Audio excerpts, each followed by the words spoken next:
Shalom à tous, pendant la période du Homer, nous avons vu au sujet de la musique, et nous allons parler aussi aujourd'hui du sujet de se couper les cheveux et de se raser la barbe. Alors, qu'il est clair que nous ne nous coupons pas les cheveux et nous ne nous rasons pas la barbe. Pour les Ashkenazim, c'est jusqu'au 33e jour du Homer, et pour les Sfaradim, c'est jusqu'au 34e jour du Homer au matin. Ce qui veut dire que pendant toute cette période, mis à part Yom Ha'atzmaut, nous ne rasons pas.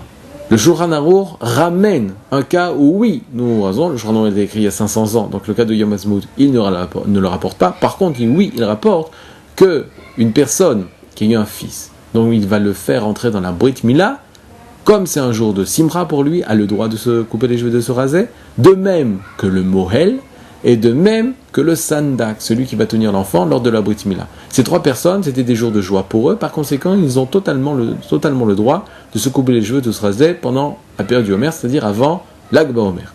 Au sujet de l'Ag BaOmer, il est clair que pour les Sfaradim, ils vont rentrer dans le jour de l'Ag BaOmer, ils vont se réjouir le jour de la Iloula de Rabbi Shimon Bar Yochai, en ayant une barbe de deuil ou des cheveux de deuil. Pourquoi ? Parce qu'il est interdit de se raser le 33e jour du Homer.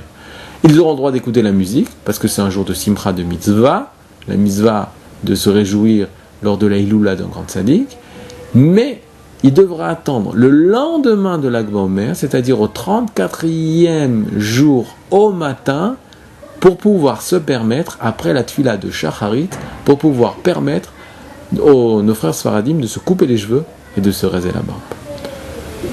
Nous espérons que cette période se finisse et que nous puissions voir uniquement des joies dans le Ham Israël. Kol Tov.